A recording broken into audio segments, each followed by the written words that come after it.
Yo guys, how are you all doing? My name is Rob of Rule of Two Review, and welcome back. So it has been a really busy and a really crazy week in the world of Nintendo, man. We all know what happened last week. Out of nowhere, Nintendo dropped the Nintendo Labo on us, on the world. Here you go, here's this crazy thing we've been working on. Surprise, it's the weirdest and wackiest thing you've ever seen. Now this thing has been taking the world by storm. Every conversation about Nintendo, every conversation about video games, and even other conversations just about tech have started to circulate around the Nintendo Labo, which is this weird do-it-yourself, build-a-kit, cardboard sort of little mini engineer kind of kit for kids, where you take your Joy-Cons and your Nintendo Switch and you build these cardboard things, and you can do all sorts of things with it. All these kids can just use their imagination to just run wild. You can even turn into a robot, and it's just this insane idea. Now, I did talk about this. I did a live stream the day that it was revealed last week. So for about an hour and a half, I kind of talked to you guys live and shared my thoughts on it. And although I've already talked about it, you know, at length in that video, I kind of wanted to make one more just condensed to normal video and discuss a little bit more about what I think is happening with the Labo and what I think it represents for Nintendo and their creativity. So here's the thing. I'll reiterate some of what I said in my initial live stream reaction, which again was recorded like 2 hours after this thing was made public news. I think that Labo is pretty darned cool for what it is. It's not interesting to me, and I don't care about it. I don't want it. I would never use it. There's nothing going on that makes me want to try it. But as far as just looking at it as a product being made and geared towards a very specific market and a specific demographic, namely little kids, and as something that showcases, again, where Nintendo's creativity is at right now, it is remarkably impressive. And that is my favorite thing about it, let alone the fact that it's being received so positively. There is a little bit of like a dynamic between some people saying, oh, it's great and I love it and it's great for kids and my kids are going to love it and it's so smart for Nintendo.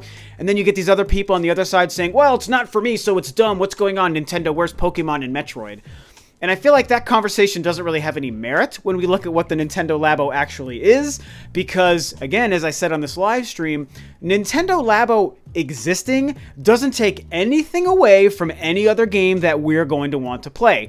Pokemon is still a game that's being made and will release. Metroid is still a game that's going to release. Fire Emblem is still a game. Wolfenstein 2 is still going to come to the Nintendo Switch. Many other third-party games, other first-party games. Like, Labo is its own thing for its own market over here doing its thing. Just don't worry about it. If you don't want it for you, and if you don't have kids you want to buy it for, put it over here, turn the other way, and play your damn video games because it ain't going to affect your life. Okay, let me calm down. I didn't mean to go into a little mini rant at people who are upset about this thing.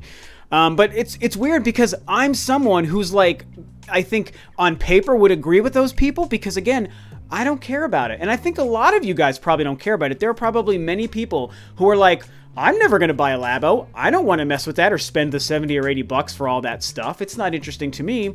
But most of us, I think, can have a mature and adult enough perspective to say, well, just because I don't like it doesn't mean it doesn't have a place in Nintendo's lineup. Obviously, Nintendo knows what they're doing with it.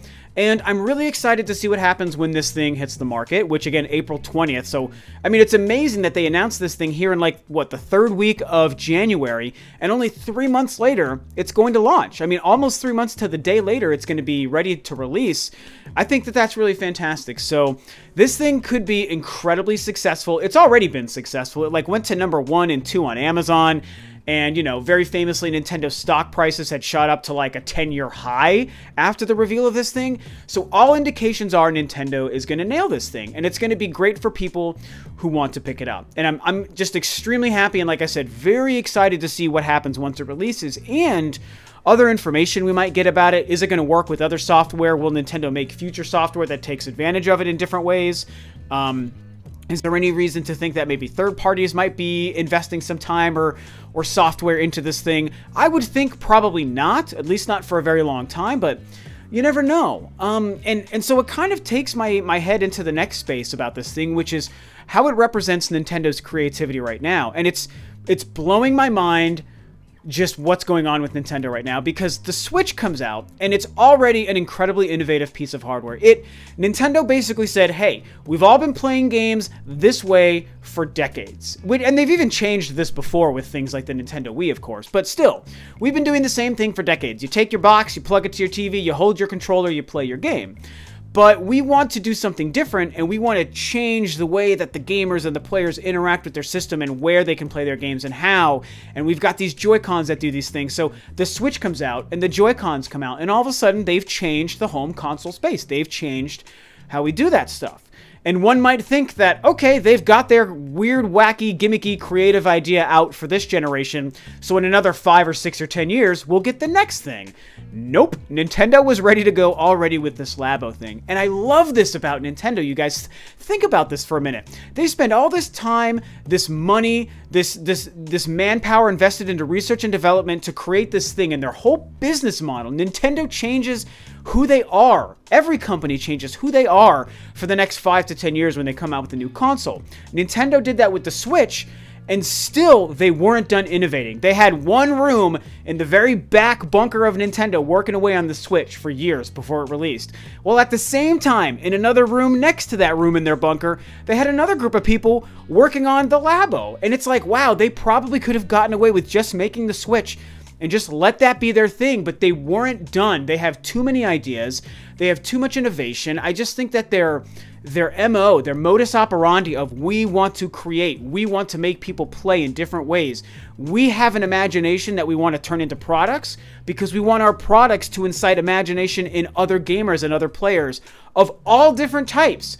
You want your made-for-everybody kind of games? Here's your Splatoons and your Marios and your Zeldas. You want your hardcore M-rated games? Here's your Doom and your LA Noire and your Wolfenstein, you know? And here's your Dark Souls.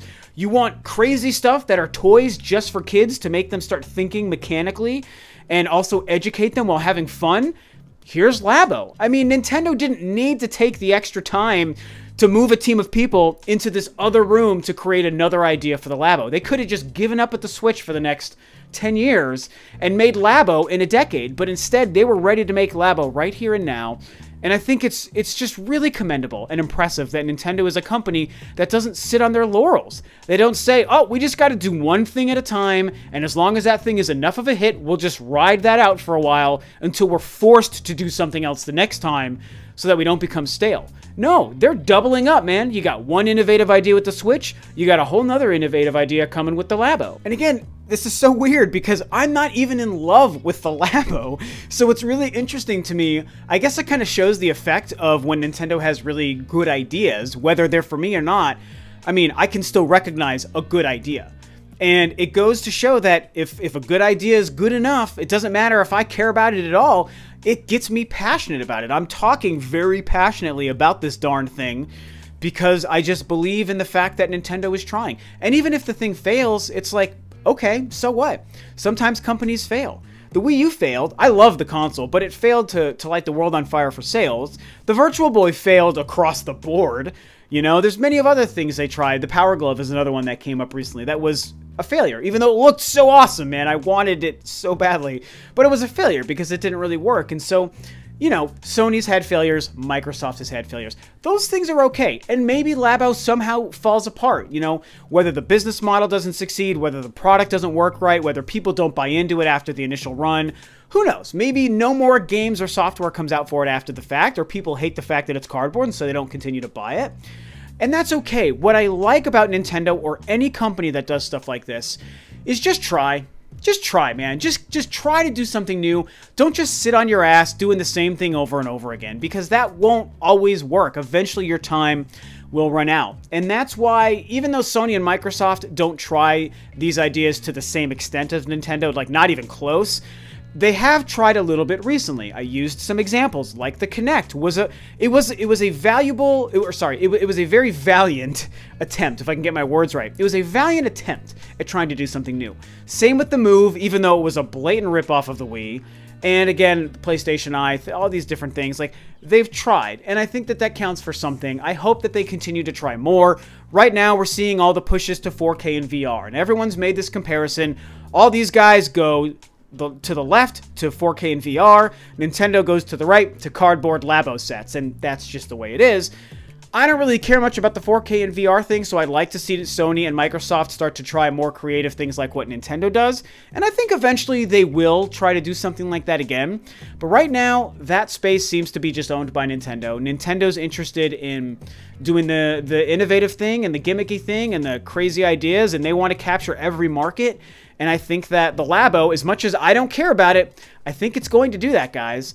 I think it's going to be a hit. I think it's going to be quality. There is a possibility it isn't, and I'm willing to keep my mind open to the thing being a failure, but I don't believe it's going to be, so it'll probably be a hit. It'll probably work really well, and it's going to just show that, hey, Nintendo is the company always trying to make sure you're having fun. So yeah, that's it. I think this will be the last time I probably make a video on the Labo until more news comes out, which will probably happen in another couple of weeks.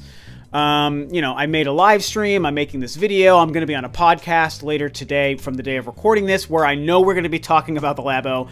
So I think I'm going to be like Laboed out at that point. I will have expanded all of my Labo conversation for at least the next couple of weeks, but eventually Nintendo will give us more info, a closer look at the software. They've got workshops coming up where people can bring their kids to kind of try it out in person.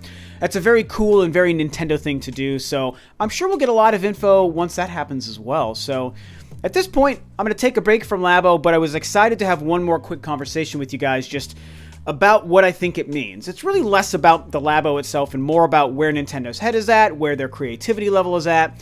And, you know, I want to hear from you guys. What do you think about the Labo? What do you think about what it's saying about Nintendo's creativity? Do you think that this is a positive sign? Are you excited for the Labo? Do you not care at all? Do you think it's dumb? You know, just all the above. What do you guys think, you know? So that, I think, will be it for me today. So thanks as always for tuning in, guys. This is Rob of Rule of Two Review, and I'll catch you next time on another video.